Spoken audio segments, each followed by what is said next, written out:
Hello guys, welcome back again to my YouTube channel. I'm Jess Official. So for today's video, i-share ko sa inyo kung paano mag-transfer ng pera from ShopeePay to Landbank.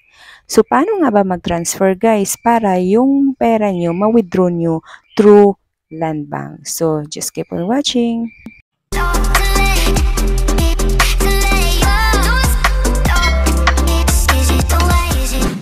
Una, punta lang kayo sa inyong Shopee account.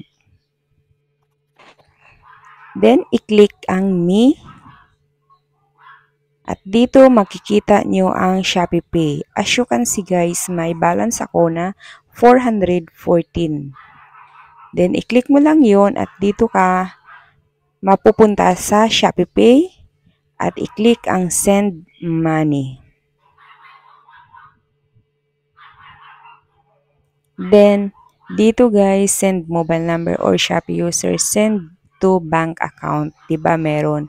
So, recents receipts is meron na talaga ako dito. Nag-withdraw na kasi ako before papunta sa aking Landbank. So, i-click ko na lang dito yung receipt ko before. Ayan. Yan ang Landbank account ko sa taas. Then, ilagay mo na dito ang inyong amount.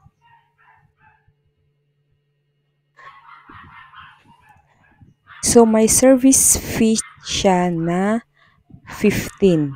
So, 414, babawasan ko lang yan ng 15 para ma-send, ma-complete siya guys. So, magbabawas na lang ako. So, ang isi-send ko is 399.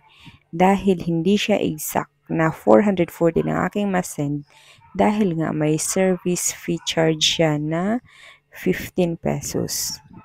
Ayan, ang ma-withdraw ko. Then, i-click mo na ang Send Money Now.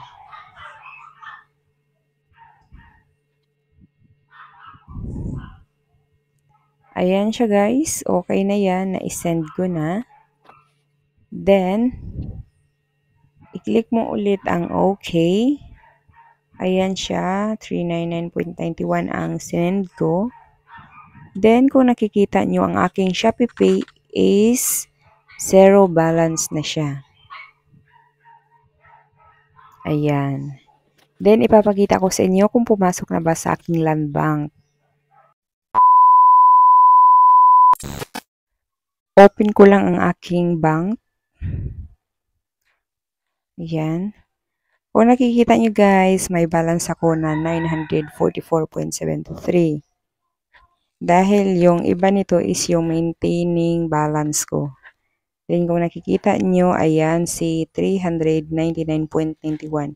Yan ang sinend ko galing sa ShopeePay. So, ganun lang siya kasimple guys. Mabilis lang din naman siya pumasok sa ating mga bank. So, salamat sa panonood. Kung may natutunan ka, don't forget to like and subscribe for more updates. Thank you for watching.